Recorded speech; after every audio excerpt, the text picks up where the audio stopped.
Piliin lagi ang tama. Ito ang madalas na tinuturo sa atin mula sa bahay hanggang sa eskwela. Lagi mong piliin kung ano ang tama kahit mahirap pa. Ikaw, paano kung hindi mo kayang mabuhay ng tama? Tama, kaya mo bang maging tama? Kaya mo bang mamuhay na puro tama ang ginagawa? Sa mundo kung saan ay napapaligiran na tayo ng tukso para gumawa ng kasamaan, kaya mo bang lumihis para pumunta sa direksyon ng tama? Totoong mahirap gumawa ng tama at puno ng moral, lalo na kung kinakailangan mong gumawa ng bagay na labag sa batas ng tama. Totoong kapag ikaw na ang nasa sitwasyon kung saan ay kailangan mong piliing iisantabi ang pagiging tama dahil mas kailangan ang iyong sitwasyon na maging mali. Ang ating kwentong papakinggan ngayong araw ay kwento ng dalawang taong gumawa ng mali, hindi dahil gusto nila, kundi kailangan. Gumawa silang pareho ng mali para patuloy silang huminga at mabuhay. Dear Papa Dudut, kapag kumakalam na ang sikmura, matatanggihan mo bang gumawa ng tama para may makain ka? Nakaharap ako noon sa kwardong salamin.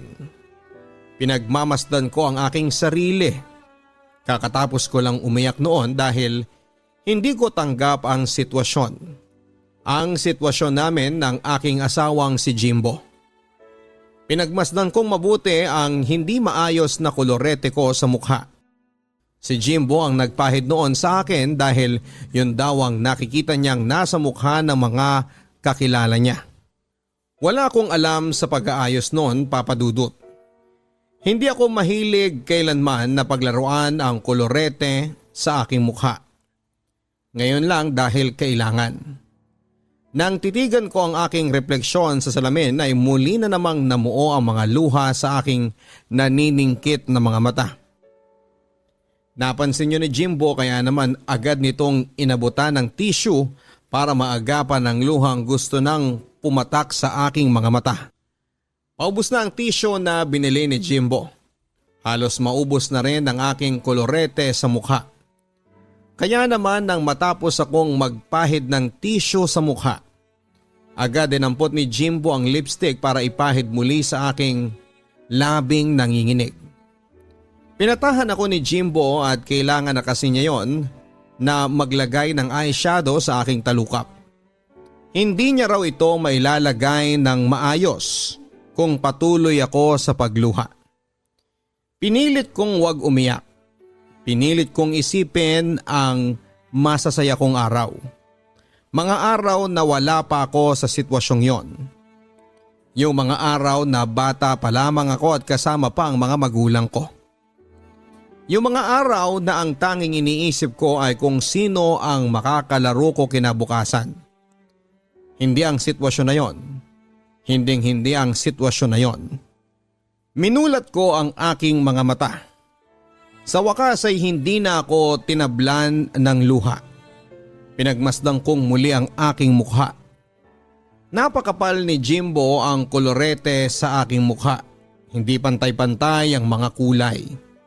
Hindi nagmamatch ang mga pinaghalo-halo niyang kulay. Gusto ko namang umiyak dahil naaawa ko sa aking sarili dahil sa nakita kong itsura ko sa salamin. Pero nang napansin niyo ni Jimbo ay muli na naman niya akong pinatigil. Huwag daw akong iiyak, huwag na huwag.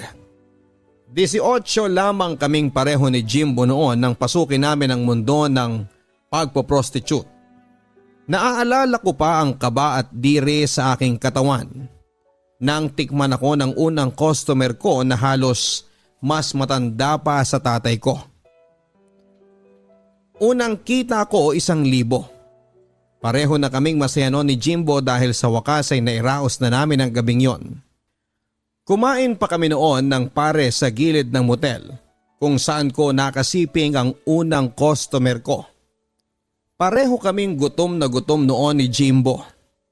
Buong magdamag kaming hindi kumain dahil sa kaba sa unang gabi ng aking pagpoprosti. Habang kumakain nga ay pinakwento pa sa akin ni Jimbo kung ano ang ginawa ng customer sa akin. Panay lang ang tango nito sa aking mga sinasabi. Kunwari ay masaya siya dahil nairaos ko ang gabing yon.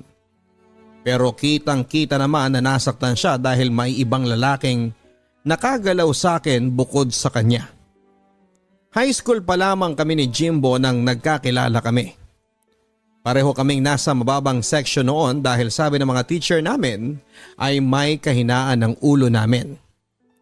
Magkatabi kami noon sa klase. Parehas kaming nasa harapan. Bukod kasi sa kailangan naming matutukan ng aming advisor ay pareho rin kaming maliit. Kaya nga tampulang kami ng tukso dati. Bagay daw kami mga kinulang sa height. Mula noon ay lagi na kaming magkasama. Wala rin kasing ibang gusto makipagkaibigan sa amin. Ayos lang naman yon, masaya naman kaming pareho na kami lang. Nagkagustuhan kami at sa huli ay naging kami na. Masayang masaya ako noon sa piling niya at ganon din siya. Wala na kaming pakialam sa iba. Basta't magkasama kaming dalawa. Isang buwan bago ang graduation namin, kapwa kami 16. Bigla naming naisip na magtanan na lamang. Mula kasi noong nalaman ng mga magulang namin na magkarelasyon kami ay naging tutol na sila. Naging tutol sila hindi dahil sa mga bata pa kami, kundi dahil iniisip nilang dahil parehong mahina ang aming mga kokote, ay hindi kami mabubuhay pareho kung kami ang magkatuluyan. Gusto naming patunayan na mali sila. Kaya namin nagawang magtanan. Lumayo kami sa aming maliit na lugar. Pinili naming magsama sa isang maliit na kwarto na inuupahan naming pareho. Sa papag kami natutulog noon. Wala rin kaming mesa. Tanging mga gamit lang na nadala at nakuha namin mula sa aming mga bahay ay banig, takore, kaldero, 2 kutsara, 2 plato, 2 baso at mga damit namin. Mahirap na magsimula sa ganitong sitwasyon. Pero lahat ay kakayanin namin basta't magkasama kami ni Jimbo. Hindi na kami hinanapan ng aming mga magulang. Wala naman talaga silang pakialam sa amin. Ayos lang, naging barker ng tricycle si Jimbo. Ako naman ay tagabantay ng isang tindahan malapit sa bus terminal. Parehong maliit ang kita at kadalasan ay kulang pa. Pero pareho naming kinaya noon dahil wala namang kaming ibang choice. Nagdalawang trabaho si Jimbo. Bukod sa kanyang pagiging barker, naging taga-deliver din ito sa isang laundry shop. Napakasipag ni Jimbo. Kaya naman kahit mahirap noon ay pinilit ko itong kayanin at ang importante, kami ang magkapiling. Hindi naging madali ang buhay namin noon. Lagi kaming kapos at halos lahat ng kinikita namin ay napupunta lang sa bayad sa bahay. Kahit ako ay nagdalawang trabaho na rin. Tuwing araw ng Sabado at Linggo, imbes na day off ko ay nagbabantay ako ng 2 bata sa kapitbahay namin. Habang nasa trabaho ang mga magulang nila ay ako ang nagiging yaya nila. Wala na nga kaming oras noon ni Jimbo para magkasama. Puro kami trabaho noon dahil kailangan naming mabuhay. Pangako na lang namin sa isa't isa na balang araw ay magiging ayos din ang lahat. Sinubukan naman naming maging positibo sa araw-araw, pero parang hindi na kami natapos sa pagsubok at paghihirap. Mabilis na lumipas ang mga araw. Pareho na kaming nadagdagan ng 2 taon sa edad namin. Akala namin noon ay magiging maayos na ang lahat pero hindi pa pala. Isang araw ay natanggal ako sa trabaho dahil may gustong ipalit sa akin na mas mabilis daw gumalaw at mag-isip. Wala akong nagawa noon kundi ang umalis. Si Jimbo naman makalipas lamang ng 1 buwan after kong matanggal sa trabaho. Siya naman ang sumunod. Hindi na raw kailangan ng barker ng mga nagtatricycle. Tapos sumunod naman ay tinanggal siyang taga-deliver sa laundry shop. Lampa daw kasi ito at mahinang makapick up ng utos. Naisip namin noon na paano na kami. mabubuhay pa ba kami? At dahil nga sa pareho kami noon na nawalan ng trabaho, ay pareho kaming nag-iisip ng hindi magandang trabaho na pwedeng pasukin. Naisip namin maging snatcher, scammer o kaya ay akyat bahay. Papadudot sobrang naging desperado na kami, may mailagay lang kaming pagkain sa sikmura namin. Hindi po kami masamang mga tao pero sa panahon kasi ng pangangailangan, kahit sino naman ay makakaisip ng ganito. Nilista namin lahat ng pwedeng pasuking trabaho. Yung mga trabahong pasok sa realidad naming pareho. Pwedeng tagahugas ng plato, serbidor o sa karinderya o kaya ay tagabuhat ng paninda sa talipapa. Yan po ang naisip namin noon ni Jimbo. Hanggang sa bigla akong natahimik nang sabihin ni Jimbo na gusto niyang maging prostitute ako. Maging isang pokpok daw, Papadudot. Hindi ko pa alam ang sasabihin noon. Pero sinubukan niya akong kumbinsihin na ito ang pinakamadaling paraan para magkapera. Wala daw kaming maagrabyadong ibang tao hindi tulad ng iniisip naming pagnanakaw. Hindi naman ako direktang pumayag sa suhestyon ni Jimbo na maging babaeng bayaran ako. Alam ko din na naramdaman niya na hindi ako payag. Kaya naman sa mga sumunod na gabi ay tumambay kami noong pareho sa mga lugar kung saan ay laganap ang pagbebenta ng katawan. Iba't ibang mga klase ng mga babaeng prostitute ang nakita namin noon. Mga bata at may edad. Makakapal ang makeup at yung iba ay mapuputla.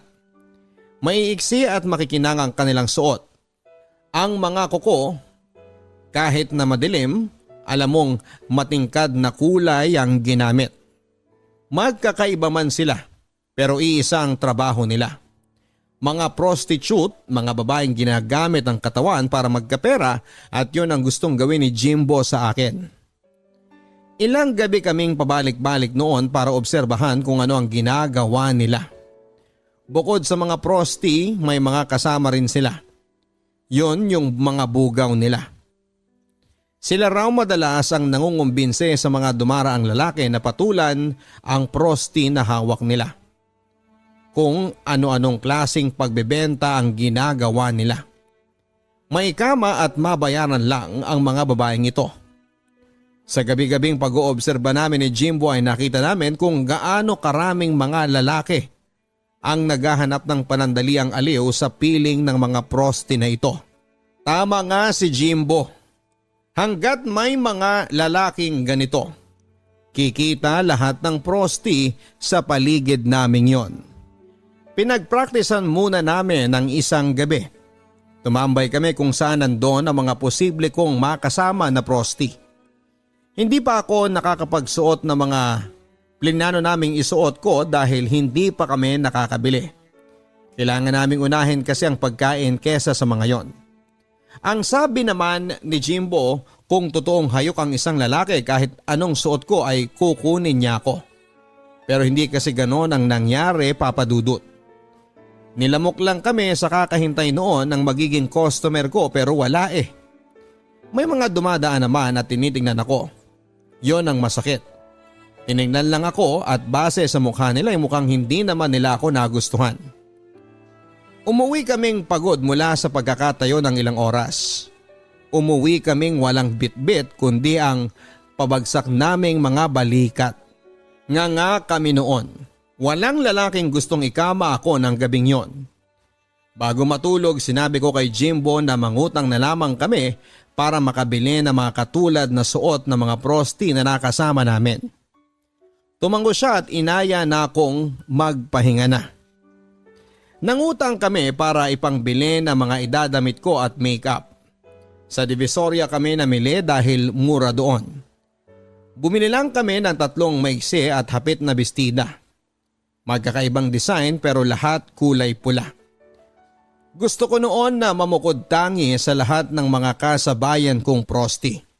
Sinisiguro ko noon na ako ang pipiliin ng mga magiging parokyano ko.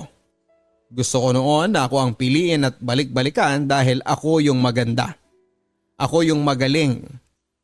Isang mataas na ditakong na sapatos ang napili ko noon. Iingatan ko na lang para hindi masira. Yun ang sinabi ko kay Jimbo. Pati makeup doon na rin kami nakabili. Mga mumurahin lang. Kahit nakakatakot ipahid sa mukha ay sumugal pa rin kami. Yun lang naman kasi ang kaya ng perang hawak namin noon. Magiging maarte pa ba kami? Punong-puno ng kaba ang dibdib ko nang sumapit ang gabi kung kailan may pumayag ng maikama ako. Kitang-kita ko noon na nabahala rin si Jimbo pero pinilit nitong magpakatatag para hindi rin ako panghinaan ng loob. Sumakay kami ng taxi noon kasama ang lalaking pumick up sa akin. Pumayag ang lalaking yon na sumama si Jimbo dahil akala nito ay kapatid ko lang siya. Isang kapatid na binubugaw ako. Sinabi ni Jimbo na kailangan ko ng kasabay pa uwi. Kaya naman hihintay na lang daw kami nito hanggang sa matapos kami. Pumayag muli ang lalaki. Basta hanggang sa labas lang siya ng motel. Pumayag din si Jimbo. Bago kami pumasok sa motel ay binalikan ko ng tingin si Jimbo. Nakita kong masama ang loob nito. Gusto ko nang umatras noon pero sumenya siya na pumasok na ako. Wala na akong nagawa at nang makapasok na kami ng kwarto doon na nagsimula ang pagiging prosti ko. Mula noong naging prosti ako, Papa Dudut, lagi na akong dinadalaw ng mga masasamang panaginip. Mga panaginip kung saan laman ito ang mga lalaking nakasama ko. Mula sa mga matatanda hanggang sa mga sadista. Oo, Papa Dudut, naranasan ko na magkaroon ng customer na mas naliligayahan habang sinasaktan ako. Isang bagay na hindi ko nasabi kay Jimbo. Tinago ko ang mga pasa at sugat. Ayokong isumbong ang mga ginawa sa akin habang nakakulong kami sa isang kwarto. Dahil kapag ginawa ko yun ay malamang ay papahintuin ako ni Jimbo sa trabahong ito.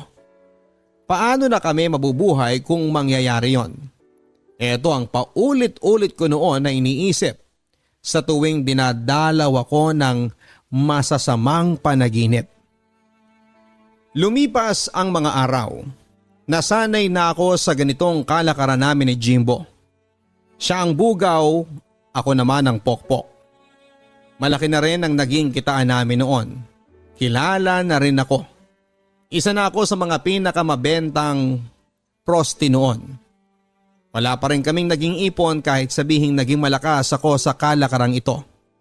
Paano ba naman kasi mas inuuna namin ang mga luho? Hindi nyo naman siguro kami masisisi kung ganito ang ginawa namin. Bumili kami ng TV, sofa, second hand na ref at iba pang gamit na wala kami ng panahong sobrang hirap namin. Sabi kasi namin malakas pa naman kami. Pareho lang kaming 25 anyos noon. Kaya kakayanin pa namin. Halos inaraw-araw din namin ng fast food. Nakabili na rin ako ng mga damit na gusto ko at hindi lang para sa trabaho ko. Ganon din si Jimbo. Kaya ayan, wala kaming naipon para sa plano naming tindahan o tricycle. Pero naisip namin na may iba pang araw para makapag-ipon. Ayos sana ang lahat, Papa Dudut. Pero isang araw ay nakatanggap kami ng balita. Buntis ako. Alam kong si Jimbo ang ama kahit naman kasi nagpapagalaw ako noon sa mga lalaki ay gumagamit naman kami ng proteksyon. Pero pag kami ni Jimbo ang nagsisiping ay hindi kami gumagamit noon. Plano naman naming magkaroon talaga ng anak pero hindi yon ang tamang panahon. Kalakasan pa kasi ng pagiging prosti ko noon, alangan namang tuloy pa rin ako sa pakikipagsiping sa ibang lalaki kahit bilog na ang tiyan ko, hindi ba? Saka bukod doon, syempre wala pa kaming ipon noon. Ano ang ipangbubuhay namin, hindi ba? Hindi ako nakaimik noon. Inisa-isa ni Jimbo ang plano niya. Habang maliit pa raw ang tiyan ko, ako raw ang magiging bugaw niya. Doon kami sa kabila. Doon siya magpuprosti sa mga bakla at matatandang babae. Tinatanong ko kung sigurado ba siya. Tumango lang siya kahit alanganin. Alam ko kung bakit, dahil hindi niya gusto ang plano naming yon, pero wala na kaming ibang choice, Papa Dudut. Kailangan naming mabuhay pareho. Kailangan naming isipin ang kapakanan ng aming magiging anak noon. Ilang ulit ko siyang tinanong noon kung siguradong sigurado na siya. Tango lang siya ng tango. Hinawakan ko noon ang kamay at sinabing kaya na ba niyang talikuran ang nakaraan niya. At naging sagot niya ay susubukan daw niya. Papadudot, malaki ang naging trauma noon ni Jimbo sa mga bakla. Minsan kasi ay ginawan siya ng masama ng isang baklang kaibigan ng nanay niya. Inabuso ito ng sexual noong minsang iniwan siya ng kanyang ina isang beses sa baklang yon. Tinakot siyang wag itong magsusumbong kundi ay sisingilin ito ang utang ng kanyang ina sa kanya. Natakot si Jimbo. Alam niya kasi noon na walang pera ang mga magulang niya. Ayaw niyang maging dahilan noon kung bakit mas lalo silang mabaon sa hirap. Kaya naman tinikom nito ang kanyang bibig. Hindi ito nagsumbong kahit hanggang lumaki ito at nagkaisip. Kaya naman malaki ang naging trauma at galit nito sa mga bakla, pero kailangan na niya itong harapin dahil eto na ang kabuhayan namin. Hindi naman naging mahirap ibugaw si Jimbo noon. May itsura ito na gustong-gusto ng mga bakla at matatandang babae. Kaya naman unang gabi pa lang ay tiba-tiba na ito. Sabi ko nga hindi ko na kailangan maging bugaw sa kanya. Kayang-kaya na niyang ibenta ang sarili niya. Pero sabi niya samahan ko pa rin daw siya para may lakas pa rin siya ng loob. Sa akin daw siya kukuha ng lakas ng loob. Kaya naman sinamahan ko pa rin siya kahit hanggang pagpasok ng motel. Madali lang na nauuto ni Jimbo ang mga customer niya na kuhanan din ito ako ng isang kwarto para doon maghintay. Sinabi niya kasi noon na buntis ako. Sinabi rin niya na kapatid niya ako at isang single mom. Madalas ay naaawa na lang ang mga customer niya kaya puapayag ang mga ito noon para pagbigyan ng request ni Jimbo. Madalas ay pinagsisisihan ko na pumayag ang mga customer niyang kumuha ng isang kwarto para sa akin para paghintayan ko sa kanya. Dahil madalas ay magkadikit na kwarto ang kinukuha nila. Isa para sa kanila at isa para sa akin. Madalas din na manipis ang dingding kaya naman dinig ko ang halinghing na ginagawa noon ng mga nakakasiping niya. Nakakadurog pala.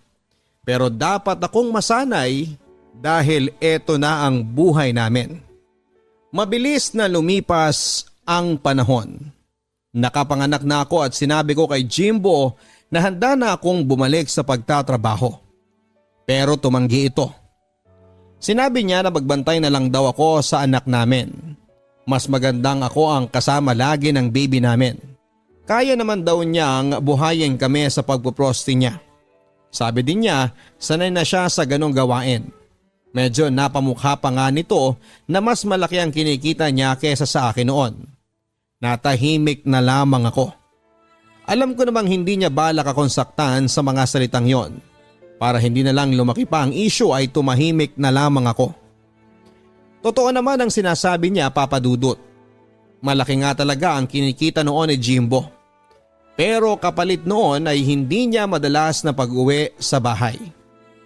Ako lang lagi ang kasama ng baby namin.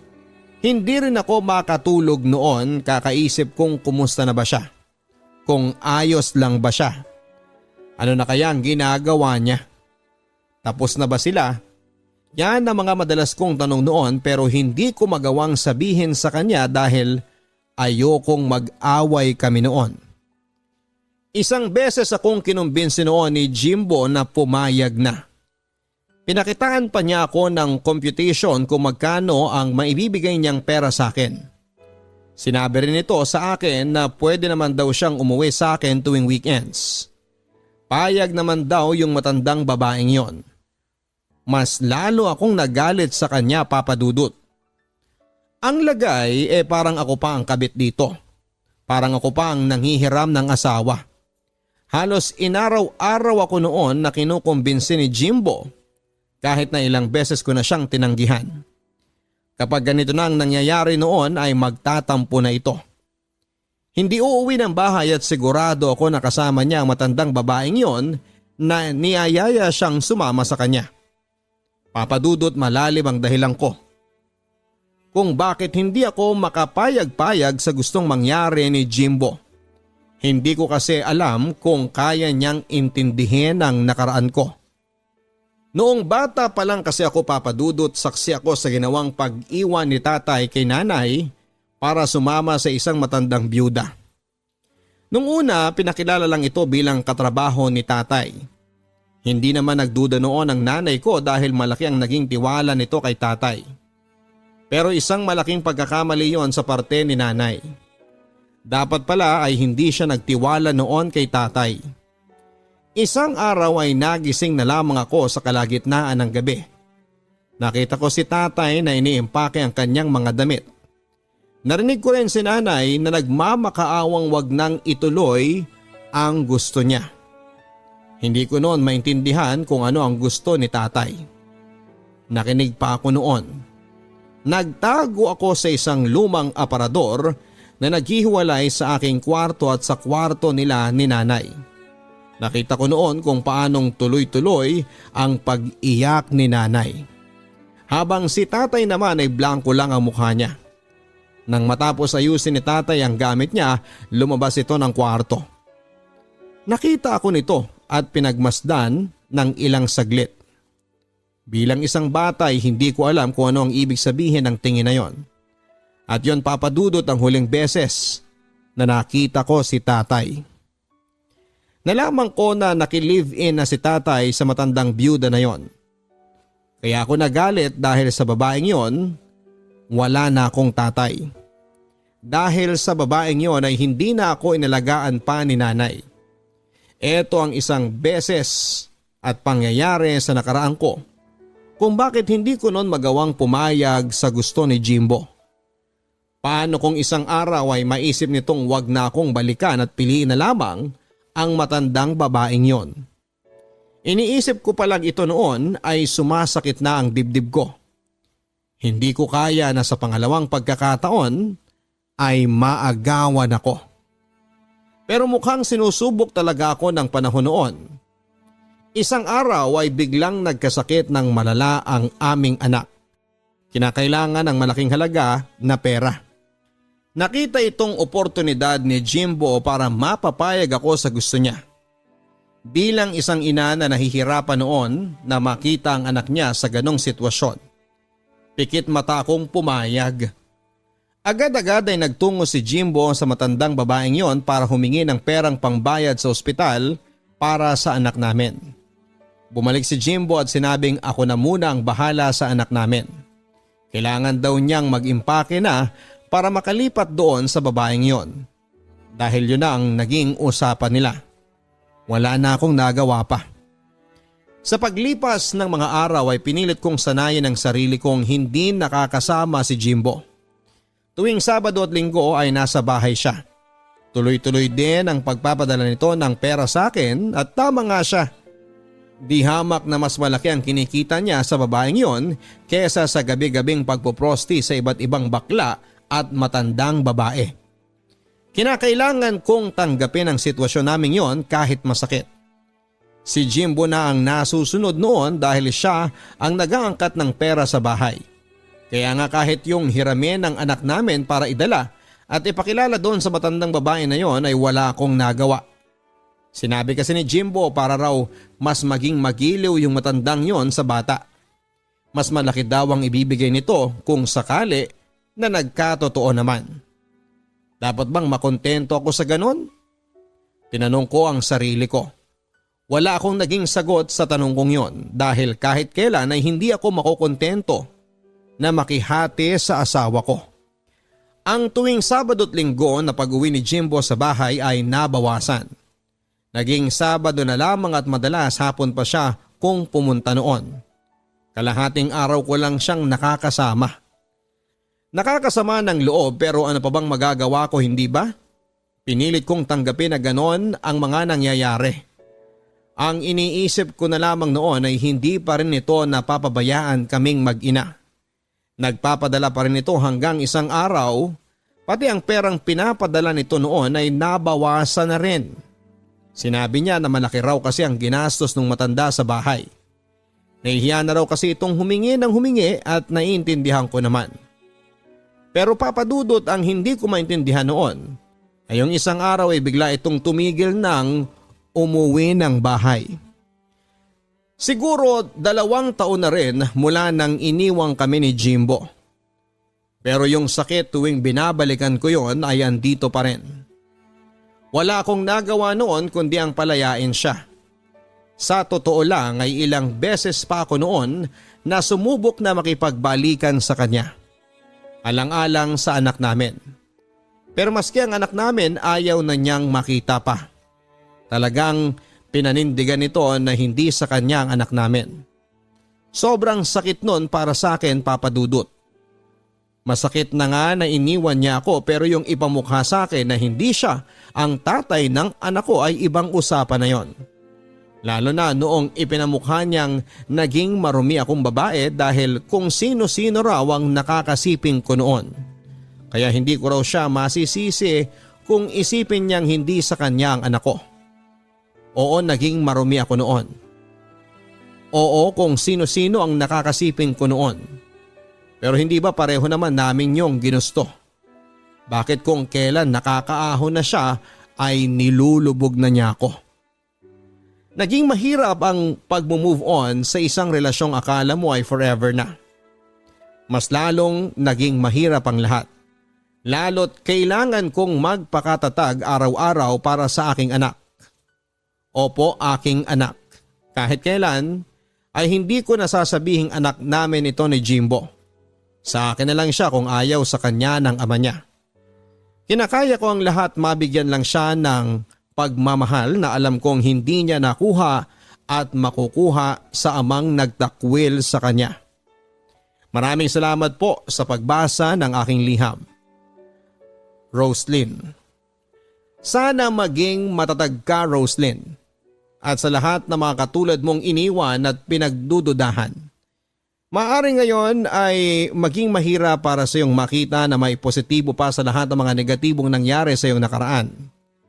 Pero sana kapag pahilom na ang sugat mo, sana ay magawa mong magtiwala na ang mga sugat na yan ang dahilan para maalala mong minsan ay naging matapang ka.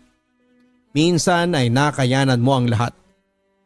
Tanging hiling ko sa mga katulad mo, Roslyn, ay ang magpatawad.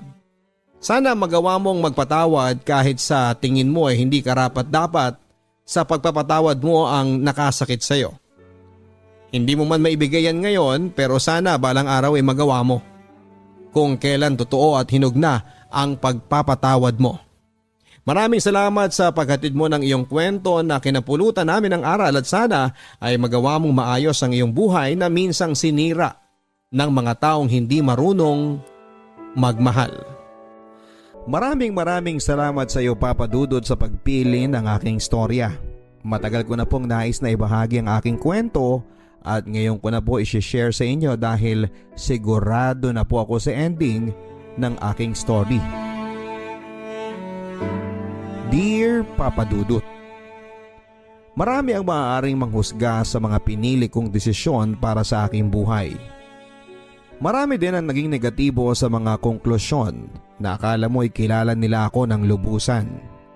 Hindi ba maaaring takot lang akong mag-isa? Takot akong bumalik sa mga taong nakapanakit ng aking damdamin. Kahit sarili kong pinagmulan ay pinili kong layuan at naghanap ng sariling bubuing pamilya, pero ilang ulit nagkamali. Ako po si Angel aka Gia. Naway hayaan niyo po akong ikwento ang aking buhay. Lumaki ako sa isang pamilya na akala ko'y buo at totoo. 5 kaming magkakapatid, Papa Dudut, at si Ate Ann, Kuya Al, Kuya Ton, ako at si Drake. Sima noon si Papa kaya sagana kami sa pamumuhay. Nakatira kami noon sa isang lugar sa Southern Luzon. When all I can remember is my happy childhood life. Noong 1998 ang naaalala ko lang ay lumipat kami ng tirahan kasi hindi na bumalik pa sa pagbabarko si Papa. Nakapag-asawa na yung ate namin at bumukod na. Sila kuya naman ay hindi na umuuwi. May mga inaasikaso sila mama at papa na negosyo, tapos kami ng youngest brother ko na si Drake ay nag-aaral pa ng elementary sa isang Catholic school. When I graduated elementary ay nilipat nila ako sa isang secondary school sa isang small city. At yung kapatid ko naman sa isang malaking eskwelahan with university. Magkahiwalay kami ng eskwelahan. Ang dahilan nila Papa ay tight budget daw kami. I understand their situation. Noong magsa-second year high school na ako ay transfer nila ako sa isang public school. Nanibago ako at napakalaking adjustments ang nangyari sa akin. Kasi ibang-iba talaga ang behavior ng mga estudyante at mas grabe ang pagiging terror ng mga teachers. Nagtuloy-tuloy ako sa pag-aaral pero nabarkada ako. Doon ko natutunan papadudot ang mag-cutting classes at magkaroon ng bisyo. I don't know what came into me pero pinili kong magpahinga sa mga bahay ng mga kaklase ko. Because of all the stress I'm encountering sa bahay namin at sa negosyo nila Papa. Palagi kasing galit si Mama. Dala na rin siguro sa pagod sa araw-araw. Palagi akong napapagalitan sa mga bagay na hindi ko alam o hindi ko ginawa. Late midnight na akong nakakatulog tapos madaling araw ay gigising para tulungan si Mama sa negosyo nila. I felt drained. Naalala ko pa na may isang araw na kinausap ako ng isang tauhan namin na ka-close ko at sinabing, "Hindi naman sa pakikialam, Jel. Pero hindi kaya ampun ka lang?" Tahimik lang ako that time kasi kakatapos lang uli akong pagalitan ni Mama. Kasi naman napansin kong napaka-unfair ng trato nila sa'yo kumpara kay Drake na delotion pa. Halatang alagang-alaga ang balat tapos nasa private school pa din. Samantalang ikaw parang tauhan ka dito. Pagpapatuloy niya. Napakunot noon na lamang ako noon papadudot at nagkibit balikat. Wala naman akong magagawa kasi sila ang pamilya ko. Basta kumakain ako araw-araw at may tinitirhan at nag-aaral ay okay na ako doon. Medyo na-bother lang talaga ako sa mga sinabi ng tauhan namin. May point naman siya sa pagiging unfair nila Mama sa akin pero mas pinili kong wag na lang pansinin yon. Meron din kasi yung time na ginupit nila Mama at Lola yung buhok ko hanggang sa anit dahil sa katigasan ng ulo ko. Kasi nga nag-cutting class ako. I have my personal reasons pero aminado rin ako na nasobrahan ko. At kasalanan ko talaga so I deserve a punishment. Growing up na nakikita sina Mama at Papa na naninigarilyo kaya naging chain smoker din ako noong second year at third year high school. Nagbago lang ako noong na-transfer ako sa isang matinong public secondary school malapit sa bahay ng lola ko. Naging mataas muli ang grades ko noon. I graduated high school at naghanap ng mapag-enroll ang college. Gustong-gusto ko talaga ng course na HRM at Fine Arts. Yung dalawang yon ang pinagpipilian ko talaga. Pero ang sabi sa akin ni Mama ay hindi nila afford yon. So pinag-entrance exam nila ako sa isang college na BSBA lang ang kurso kasi may scholarship program sila doon. Na once na makapasa ka sa exam nila ay magiging scholar ka. I passed. Kahit ayaw ko sa kurso ay trinay ko pa rin na i-enjoy. I met new friends at naging masaya naman. Doon ako naging conscious sa physical appearance ko. Hindi kasi naalagaan ang kutis ko. Grade 4 pa lamang ako noong nagkatagyawat ako. At tinitiris ko so nung nagdadalaga na ako ay maraming butas ang mukha ko. Oily skin at maitim din. Matangkad naman ako papadudot at slender ang pangangatawan.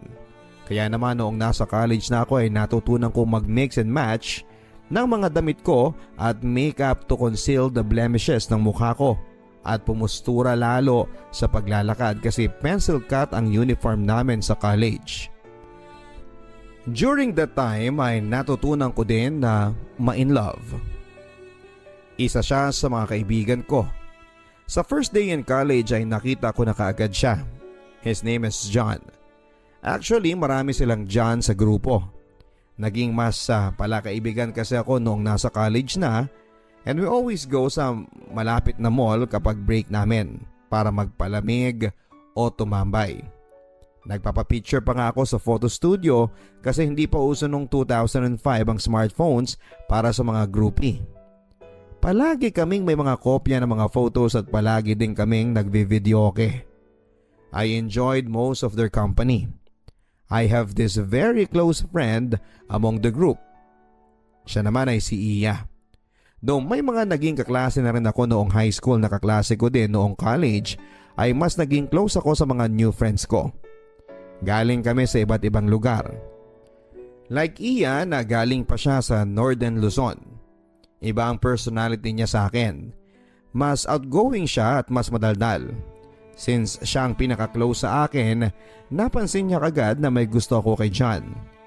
John also been a close friend to me. Palagi naman niyang kasama si Myrna at si Joy. Myrna is one of the shortest but bubbly. Si Joy naman ang pinakasimple. Doon ako natuwa kay John. He can be a good friend and never gets bored hanging out with us. Kasi lalaki siya.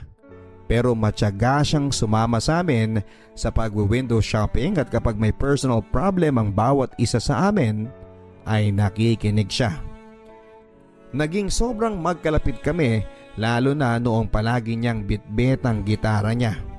He loves playing especially when we jam at isa yon sa mga kumukumpleto ng araw namin. Hindi naman sa pagmamayabang papadudot pero may magandang boses ako noong kabataan ko. And I admitted to Iya na mahal ko na si John. I asked her to keep it secret. I just want to be with him as his friend at masaya na ako sa pagiging kaibigan. But one day he asked me something about Joy. Kung ano ang impression ko. I told him that she is simple, smart, and gorgeous. Ano kayang tipo niyang lalaki? Tanong niya. Uy bro, in love ka kay Joy no? Binatukan ko siya nung sinabi ko yon. Napangiti na lang siya habang hinahaplos ang ginulokong buhok niya. May konting kurot nun sa puso ko papadudot pero natutuwa akong pagmasdan siya ng ganon. Dahil ang sabi ko sa sarili ko ay maswerte ang babaeng mamahalin niya. Mas nakilala ko siya noong palagi na kaming magkasamang gumagawa ng assignments. At palagi na kaming magkatabi kapag Friday night out kaming magkakaibigan. Noong may party noon sa college ay umattend ako. I felt free that night pero nung umuwi ako ng lampas sa curfew hour ay pinagalitan at pinagsasampal ako ni mama. She even told me na lumayas na ako o itigil ko na ang pag-aaral ko papadudot. Sa sama ng loob ko ay nasagot ko siya. Ma, bakit ang unfair ninyo mula pa noon? Hindi ba wala na nga kayong binabayaran sa tuition ko at saka yung baon ko sa araw-araw na 40 pesos? Pinagtatrabahuhan ko yan sa pagtulong sa negosyo ninyo. Niwala na nga akong pahinga eh. Nang dahil lang sa minsang pagdalo ko sa party, patitigilin niyo ako sa pag-aaral? Sino bang may gusto ng kursong kinuha ko? Nakatanggap na naman ako ng mag-asawang sampal mula kay mama. Doon ko nga naisip na hindi ko na kaya. Humagulhol na lamang ako at nagkulong sa kwarto. Naging matigas pa rin si mama, pumasok pa din ako ng ilang linggo na naglalakad papunta ng college at pauwi. Nililibre na lamang ako minsan ng ilang kaibigan ko ng pamasahe kapag nakikita nila ako naglalakad ng pauwi. Dito na ako nagiging masaya, kaya ayoko namang pati ito ay ipagkait sa akin. Sagot ko sa kaibigan ko si Chris na bakla nung tinanong niya ako kung bakit nagtitiis pa akong pumasok ng walang baon. Patago din akong kumakain sa kusina para makagayak bago pumasok. Nagpaalam na ako sa mga kaibigan ko na suko na ako sa kalupitan ni mama. Kasi hindi niya pa din ako pinapansin at wala namang magawa si papa. Joy told me na mas okay kung ipagpapatuloy yung pag-aaral ko. Kinausap ulit ako ni mama pero galit pa din siya. Bakit pumapasok ka pa? Ang tigas talaga ng ulo mong bata ka. Maglaba ka dyan at wag na wag kang lalabas ng bahay. Hindi ako nagsalita nung umalis na siya. Lumabas ako sa kwarto at nalaman kong nakalak nga sa labas ang pinto ng bahay. Napaiyak na lamang ako. Pero naghanap ako ng way to go out. Ewan ko pero parang milagro ang nangyari. Tinanggal ko yung jalousie ng bintana at binutasan yung screen cover niya. Nabuksan ko yon gamit ng tinidor, yung double lock sa labas ng pinto. Nagmamadali ako mag-impake at aalis na ng bahay nang kumakabog ang dibdib. Bago lumabas ng bahay ay naisipan kong mag-iwan pa ng sulat. Ma, sorry po kung lalayas ako. Naging unfair kayo sa akin na sobrang kinasama ng loob ko. Mula noong bata ako hanggang ngayong dalaga na ako, puro hinanakit na lamang ang nararanasan ko. Umabot pa noong 3rd year high school ako na suicidal na ako pero pinili ko pa ding ipagpatuloy ang mabuhay na umaasang mamahalin niyo rin po ako tulad ng pagmamahal ninyo kay Drake. Huwag po kayong mag-alala. Makikituloy po ako sa mga kaibigan ko na willing tumulong sa akin. Sorry po talaga ma. Gusto kong ipagpatuloy ang pag-aaral ko. Umalis ako sa bahay na maraming bitbit na gamit at dumiretso sa eskwela.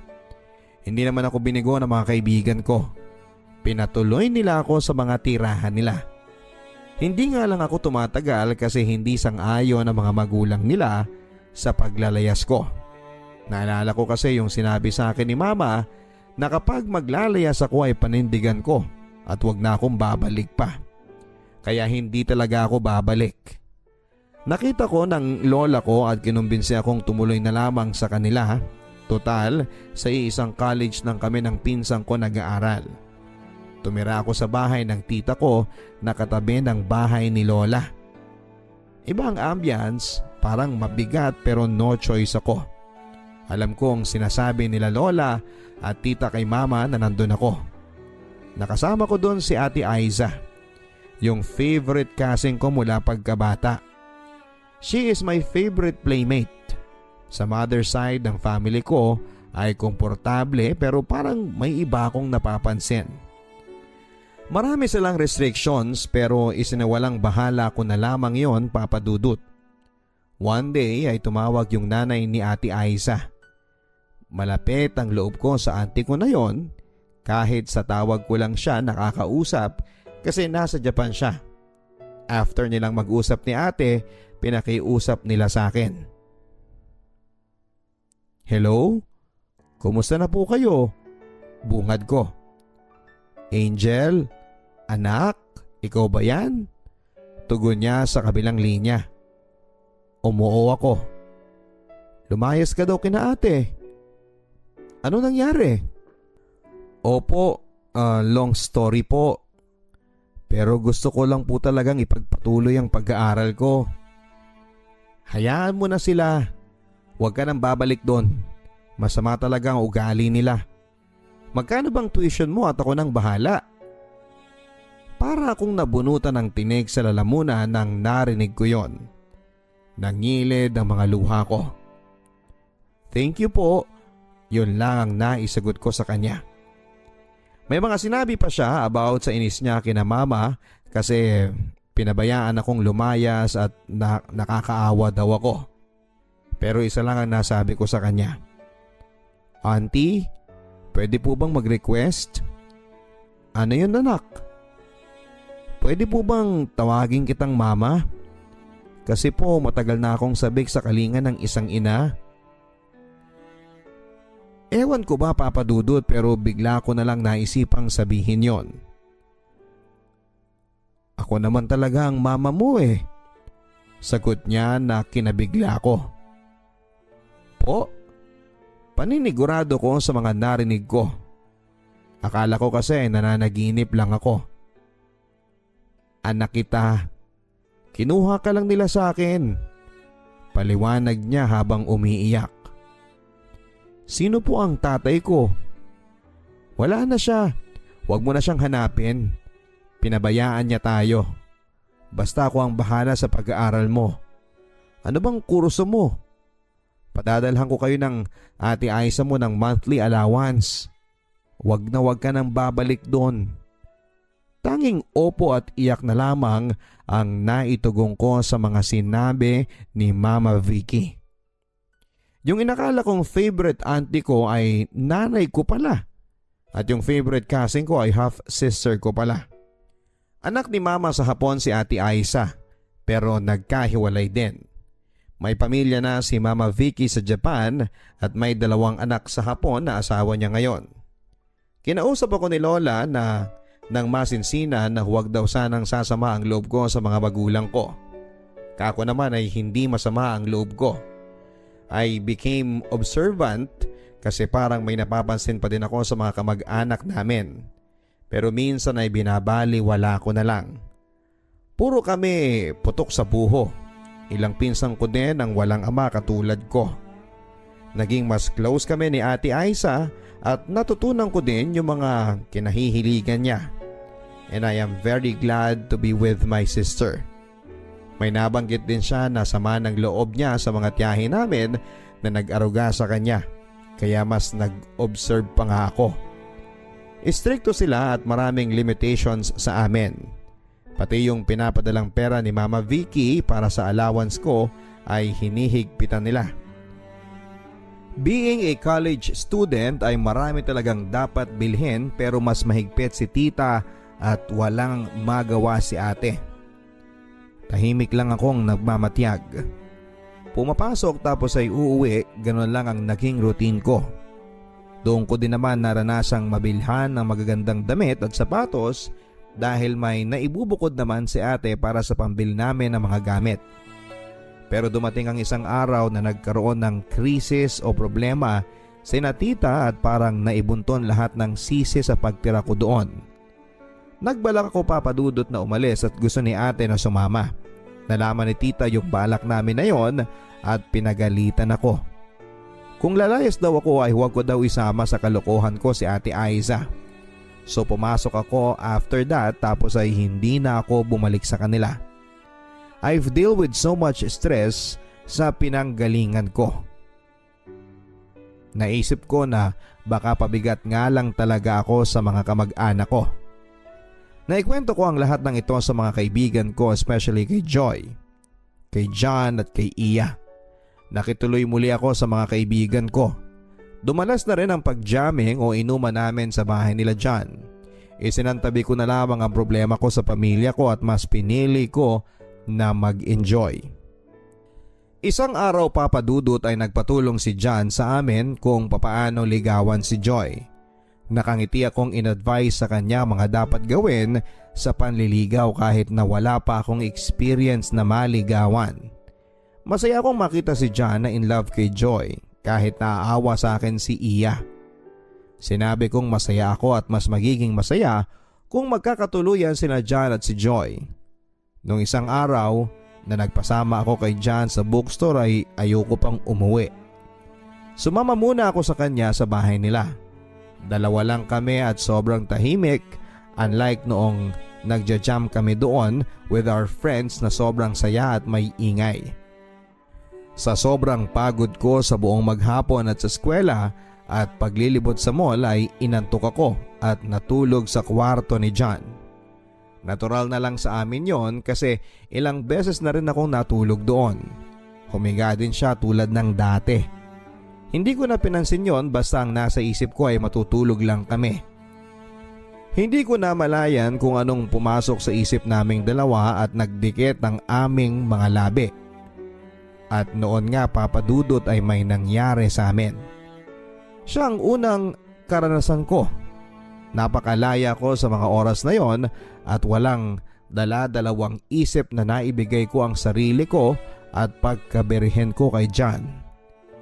Mahal na mahal ko siya. Yun lang ang alam ko. Wala akong pakialam kung hindi niya ako mahal. Tahimik lang kaming dalawa noong matapos naming pagsaluhan ng sandaling yon. Nagbihis na ako at inihatid niya ako. Nakatitig lang siya sa akin at ngumiti ako. Sinabi kong, "Uy bro, ayos ka lang?" Napapihit lang siya at nauutal na sumagot na okay lang siya. Naging normal lang ang kilos ko. Hindi ako nagpakita ng pag-aalinlangan sa kanya. Dumaan ng ilang pang mga araw na nahirapan ako sa pag-aaral habang nagse-self-support. Niyaya ako ni Ian na lumuwas ng Northern Luzon. Una, pumunta kami sa Central Luzon sa Tarlac at saka umakyat ng Baguio. Hindi na kami nakabalik sa South kasi mas pinili na lang namin na magtrabaho dito sa Baguio. John stayed in my heart as my first love kahit walang kami. May naging boyfriend naman ako dito sa Baguio, pero nakipag-break din ako sa kanya kasi napapabayaan na niya ang masterals niya dahil sa akin at nasa puso't isip ko pa din si John noon. Until makilala ko si Greg. Nagkahulugan kami ng loob at naging kami after a couple of months na nagkakilala kami. Hindi nagtagal papadudot ay pinakilala niya ako sa mga magulang niya at inuwi na sa kanila. Ang bilis ng mga pangyayari at ginusto ko naman ang sumama kay Greg. Nag-aalaga ng baboy ang nanay ni Greg at may repair shop ng sasakyan ng tatay niya. Napakabait nila bilang biyanan kahit nung una ay tutol sila sa maagang pagsasama namin ng anak nila.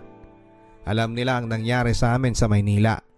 Tinutulungan ko ang biyanan kong babae sa pag-aalaga ng baboy at inaalagaan ang isang apo nila sa panganay nila. Hanggang sa lumipas ang isang buwan. Nagbuntis ako sa panganay namin ni Greg. Isang cute na baby girl ang isinilang ko. Kahit gumagamit ako noon ng contraceptives ay nasundan kaagad ang anak namin. Sa ilang taon na pagsasama namin ni Greg ay malimit na ang iilang gabi bago siya umuwi. Ang dahilan niya, ganon ang trabaho niya na kailangang mag-overnight stay sila. Year 2009 nang naisipan kong yayain ang ka-live-in kong umuwi sa amin para ipakilala sila sa mga kamag-anak ko dahil ayun ang in-advise sa akin ng biyanan kong lalaki. Huwag daw ako magtanim ng sama ng loob sa mga magulang ko at siguradong nami-miss nila ako. Sinunod ko ang payo nila Papa Dudut pero bago kami lumuwas ay nagpadala muna ako ng liham sa mama ko at sinabing huwag sanang sumama ang loob nila sa akin at nasa mabuti akong kalagayan. Madami akong ikinuwento sa liham ko para handa akong humarap sa kanila pag muli kaming nagkita. Christmas nung lumuwas kami ng mag-ama ko. Dumiretso muna kami kina Lola at niyaya kami ni Lolo na puntahan sila mama. Ako medyo natatakot pa ako at baka magalit siya. Pero inassure ni Lola na hindi na magagalitin si mama at unti-unting nagbago at naging malumanay na ito mula nung lumayas ako. Nagtungo na nga kami sa kanila Papa Dudut. Nung nakita niya ako ay niyakap niya ako ng matagal at mahigpit. Matagal na katahimikan na puno ng emosyon ang nangyari. Ganun pa man, ang nangyari ay sobrang namis ko si mama. Ngayon ko lang nadama ang ganong kahigpit na yakap niya ang matagal ko nang inaasam na pagdama ng kalinga ng isang ina. Nakita kong pumayat siya at naging malumanay ang kanyang pananalita. May sinasabi siya tungkol sa pananabik niya sa akin mula nung umalis ako habang umiiyak kaming dalawa. Hinagod ko ang likod niya at sinabing huwag siyang mag-alala. Nasa mabuti akong kalagayan dahil napakabait ng mga biyanan ko. Dumating si Papa at niyakap niya ako. Habang humahagulhol ay sinabi niya na, "Anak, ano ba naman yan? Mag-isa mo lang na umalis pero 4 na kayo pagbalik mo." Habang umiiyak ay napatawa ako sa mga sinabi ni Papa. "Papa naman natatawang sabi ko. Sobrang namis ko sila Papa Dudut. Pero andun pa din yung pag-aalinlangan sa puso ko. Kasi mas napamahal na sa akin ang lugar ng Baguio. Kaya mas nananabig ako sa pagbabalik namin doon. Naging mabilis lang ang bakasyon namin sa tirahan nila mama. We shared random stories at simpleng Noche Buena. Wala akong narinig papadudot na patungkol sa natuklasan ko sa pinanggalingan ko, na parang ang nais lang ng bawat isa ay i-celebrate lang ng matiwasay ang Pasko. Tuwang-tuwa naman yung kapatid ko sa mga anak ko kasi malilikot sila at madaldal ang panganay ko. Hindi nagtagal ay bumalik na kami ng Baguio at tuloy-tuloy ang daily routine ko sa bahay ng biyanan ko. Ganon uli ang ginagawa ni Greg. Ilang gabi na hindi umuwi. Pag uuwi man siya ay hindi nagtatagal sa bahay ng 2 araw. May inaabot naman siya na panggastos para sa mga bata. Minsan kinakausap ako ng biyanan kong lalaki. Tinatanong ako kung alam ko ba ang pinupuntahan ng anak niya. Na imbes na tulungan na lang siya sa repair shop nila, kung saan-saan pumupunta para kumita pa ng pera. Ang sagot ko na lang ay hindi ko alam kahit na alam ko ang ginagawa ni Greg. Nakita ng mismong mga mata ko ang ginagawa ni Greg na labag sa batas. Sinubukan ko siyang pagsabihan na itigil at maghanap na lamang ng matinong trabaho. Ano ka ba? Nag-iingat naman ako at ayokong katrabaho si Daddy. Kung yang ulit ang sasabihin ninyong gagawin ko, ayoko.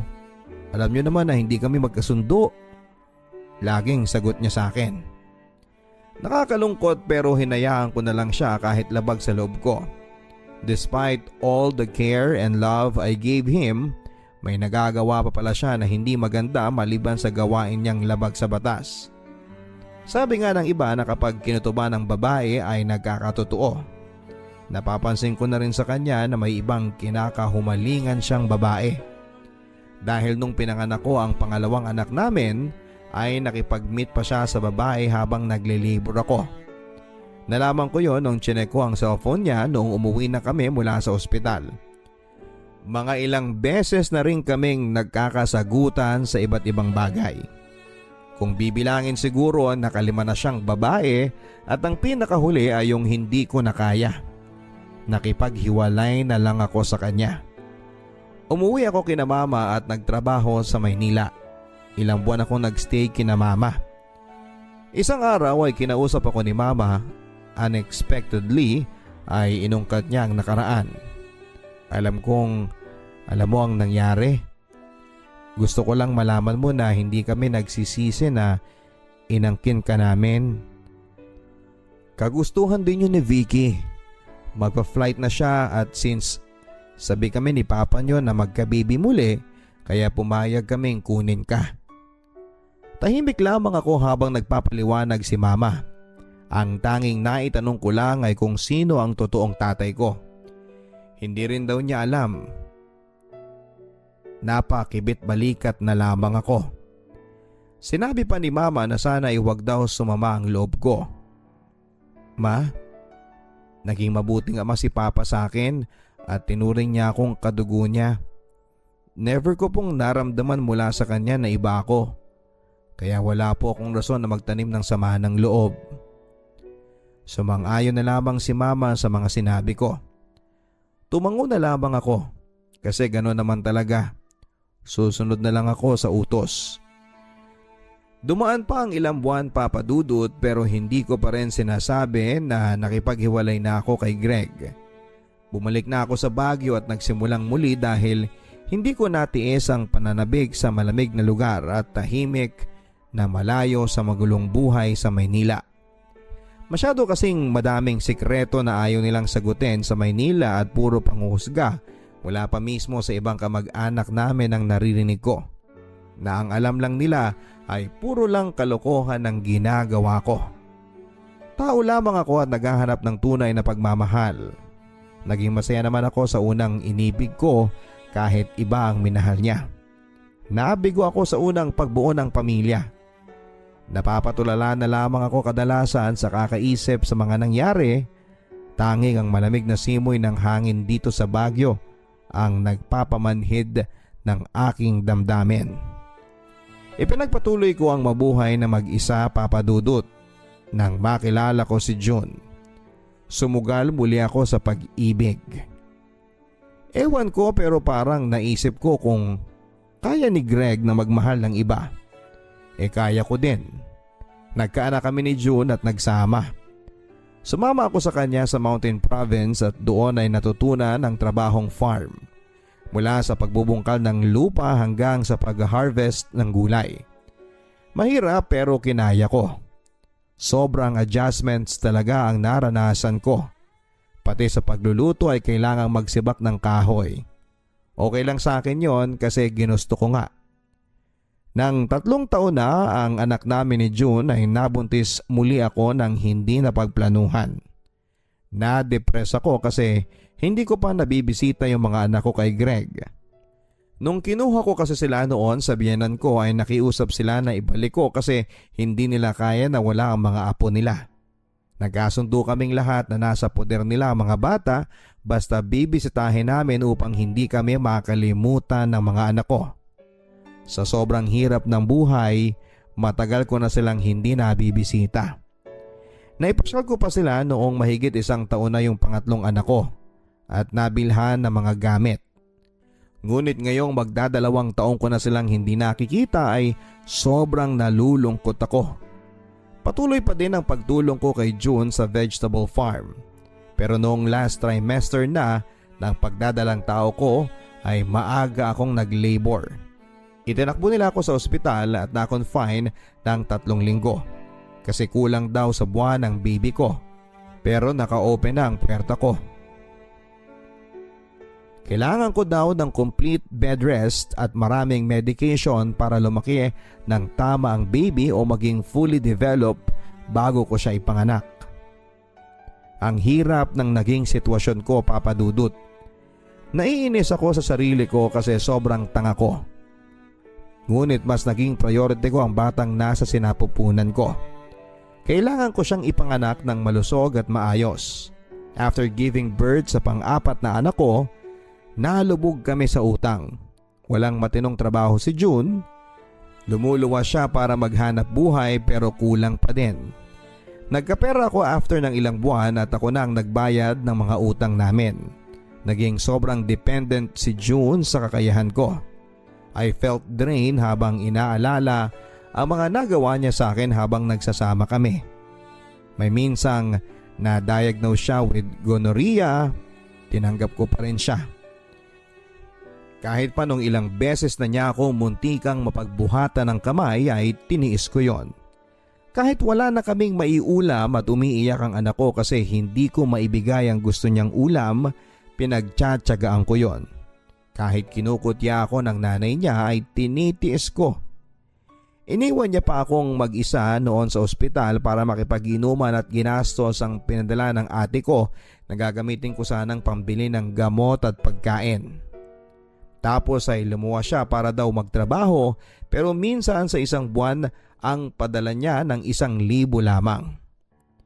Siguro ay hindi ko na kinaya ang mga nangyayari kaya kinausap ko si June at pinilit ko siya na ako na lamang ang maghanap buhay sa amin. Tumutol siya pero napapayag ko din sa bandang huli. Nakahanap ako ng trabaho at lingguhan padala ang ginagawa ko sa kanila. May nangyaring pumalya ako ng padala, nakatanggap ako ng samut-saring negatibong salita mula sa kanya at sa iba pang kamag-anak niya. Ninais ko ng katahimikan at napaisip ako. Bakit puro na lang paghihirap ang nangyayari sa buhay ko? Dumagdag pa noong sinubukan kong humingi ng tulong kay Mama Vicky kasi nagbalak akong mag-apply na lamang sa abroad pero nadismaya ako. Nakilala ko ang tunay na ugali ng tunay na nanay ko. Madami siyang inakusa sa mga magulang kong umampon sa akin at kung ano-anong mga hinanakit niya sa amin. May naipadala man siya noon sa akin pero minsan lang yon. Ang ayaw ko lang sa mga sinabi niya ay yung tungkol sa kinilala kong ama na si Papa. Binahagian ko si Papa ng pera na pinapadala niya dahil kailangan sa medications niya noong na mild stroke siya. Doon na parang nalusaw ang buong pagkatao ko kasi wala talagang willing tumulong sa akin. Yearly man ako na nagkakaroon ng pera sa ATM ko ay sakto lang yon na panggastos ko sa buong taon. Hindi ko alam kung saan galing yon. Basta sinunod ko lamang ang habilin ni Lola na mag-open ako ng sariling bank account. Pero mula nang namatay si Lola ay clinose ko na ang ATM ko dahil mas pinili kong magmula sa sarili kong sikap ang matatanggap kong pera. Ayoko nang alalahanin pa ang naging sagutan namin ni Mama Vicky sa chat. Ang dami-dami pang nangyari sa buhay ko. Gulong-gulo na ako. Kahit mga kamag-anak ko ay nilalayuan ako. Kaya I choose to stay in Baguio. Malayo sa mga mapanghusgang mata ng sariling kadugo. Hindi nagtagal ay nagkahiwalay kami ni June. It is my own decision. Hindi na siya magbabago pa. 5 taon na kaming nagsasama pero hindi niya kaya ang responsibilities. Sa gitna ng kaguluhan ng aking pag-iisip ay nakilala ko si Chini. Naging super close kaming dalawa kahit kakikilala lang namin. She is the other side of my personality kasi pareho kaming go with the flow ang ugali. Pero mas may plano siya sa buhay. Matagal na siyang nag-a-apply sa abroad as DH. I found a best friend sa gitna ng frustrations ko sa buhay. Naintindihan niya ako at alam niya ang mga pinagdadaanan ko. Hindi niya nakakaligtaan ang pagpapaalala sa akin ng mga magagandang maaaring mangyari in the future kung magtatrust lang ako kay God. Naging roommates din kami at mas naging parang magkapatid ang turingan. Nagkaroon ng kulay ang buhay ko nang makasama ko siya. Hanggang sa nagkaroon siya ng boyfriend na palaging nagtitreat sa amin ng lunch or dinner. Nagkaroon ako ng manliligaw. Naging mabait naman sa akin si Hector. Sumugal muli ako sa pag-ibig at nakita ko naman kasi na may trabaho siya at mapagmahal sa mga kapatid niya at mga pamangkin. Noong naging kami ni Hector ay sinamahan naman niya ako sa school ng 2 anak ko. Libangan niya ang pagmumotor kaya't kadalasan niya akong inaangkas kapag may long ride silang magkakapatid. Hindi nagtagal ay nagsama kami at nagkaanak. Noong una ay ayoko na sanang magkaanak muli dahil may 4 na akong anak. Pero ninais kong magkaroon ng kahit isang anak na lalaki. Pumayag ako sa gusto ni Hector na magkaanak kami. Naging sobrang siloso siya at mahigpit sa ilang mga bagay. Umabot pa nga sa puntong pinagbubuhatan niya ako ng kamay. Pinagseselosan niya ang mga anak ko sa unang kinasama ko. Pinagbabawalan niya akong bisitahin ng mga anak ko. Lahat ay nagkaroon ng limitations. Dumating pa nga sa punto na pinaputukan niya ako ng baril ng dahil lamang sa pera.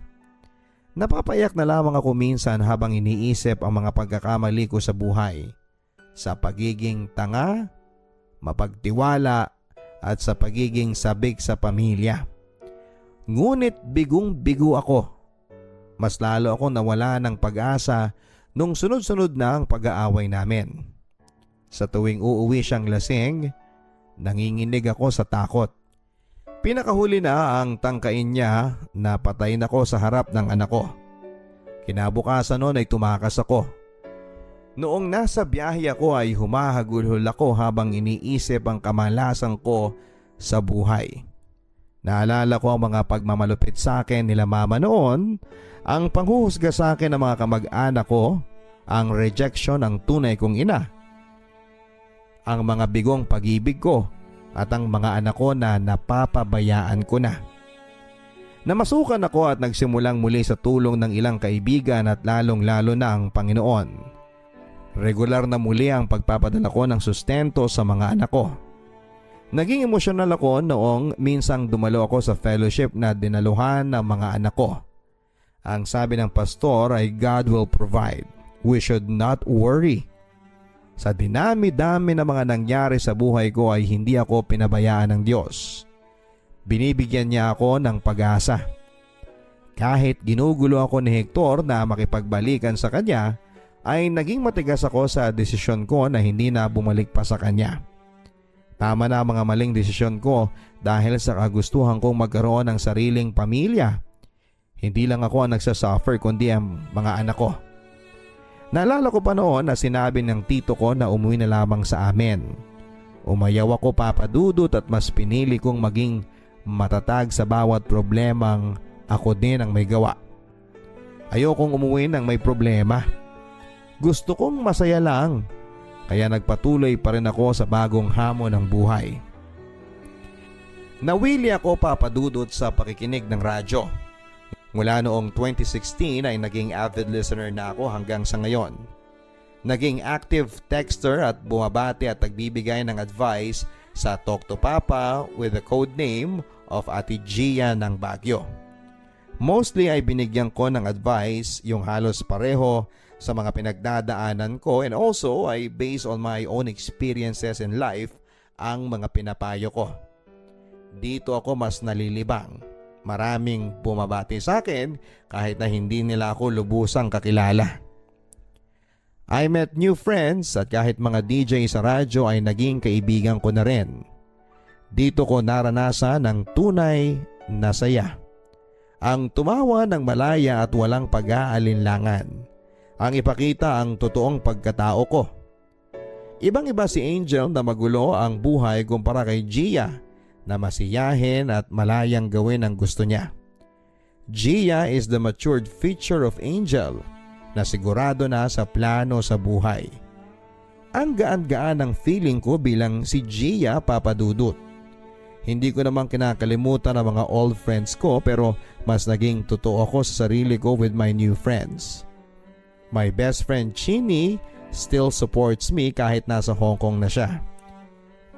We always keep in touch, Papa Dudut. Palagi niya pa rin akong pinapaalalahanan about sa bawat desisyon ko sa buhay. I thank God that I found a best friend na katulad ni Chini na nagpapadama sa akin na hindi ako nag-iisa. Hanging out with my new circle of friends made my days happier. Lahat kami ay avid listener ng radyo. Kasama sa grupo na yon si Mr. Puyat. Matagal na rin siyang tumatawag sa radyo at nakikipagkulitan sa mga DJs. Nakapag-share na rin siya ng problema niya sa radyo. Hiwalay din siya sa asawa. Betrayed 3 times ng kanyang dating asawa. Ang masakla pa kasal sila at may 2 kids. Napakabait ni Jomar, totoong pangalan ni Mr. Puyat. Lahat ng nakakilala sa kanya, pati mismong boss niya ay saludo sa honesty and integrity niya. Kinukulit kami ng isang barkada namin na katrabaho niya na sana ay magka-developan daw kami kasi bagay daw kami. Then it suddenly happened. Nagkaligawan kami papadudot at naging kami nitong April 2019. Takot na ako noon na pumasok muli sa isang relasyon at halos isumpa ko lahat ng lalaki sa mundo. But he made me forget of my hate against men. Though noong mga unang buwan naming magkarelasyon ay medyo naging magulo din. Nalampasan namin ang mga trials na yon. Ito yung relasyon na dinagsa agad ng pagsubok na halos inakala naming bibitaw na kaming dalawa. Because of ex-issues ay halos sumuko na kami pero nanaig pa rin ang pagmamahala naming dalawa. Maraming manghihinayang kung magkakahiwalay kami dahil nasubaybayan ng marami ang love story namin mula nang magkakilala kami sa radyo. Napamahal na siya sa akin at ramdam kong mahal na niya ako. After 3 months ng relasyon namin na puno ng twists and turns ay naging mas matibay pa ito. Ipinagtanggol niya ako sa ex-wife niya na ginugulo kami noon dahil hindi niya matanggap na nakalimutan na siya ni Jomar. Matapos niyang lokohin ito ng 3 beses. Sinubukan niya kasi makipagbalikan kay Jomar pero ayaw na niya. Na-realize niya ang mga paghihirap niya noon sa poder ng ex niya. Sinabi din niya sa lahat, pati sa mga magulang niya na sa akin niya lang naranasan ang pagmamahal at pag-aalaga o pag-aasikaso ng isang girlfriend. Hindi niya rin ako binigo sa pagtanggap niya sa mga anak ko. Ipinangako niya sa akin na magtutulungan kami sa lahat ng bagay.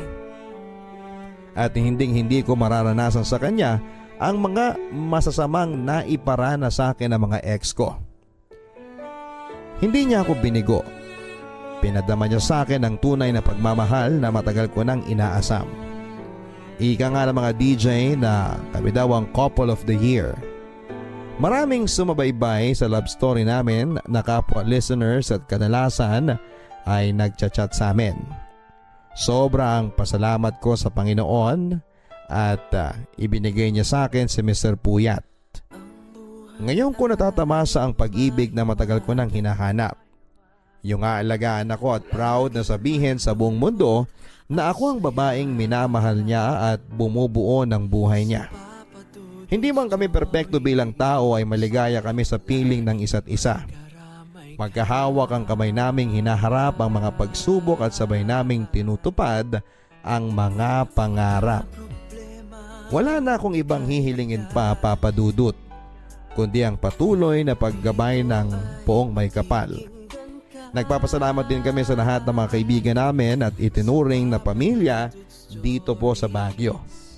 Hanggang dito na lamang po, Papa Dudut, at patuloy pa din kaming nakatune in sa inyong istasyon. Thank you very much and God bless and more power. P.S. Binago ko na po ang mga pangalan ng ibang karakter. Tanging pangalan lang po namin ni Mr. Puyat ang totoo at ninais po namin na huwag nang palitan. Sincerely, ang inyong kaliham, Ate Gia.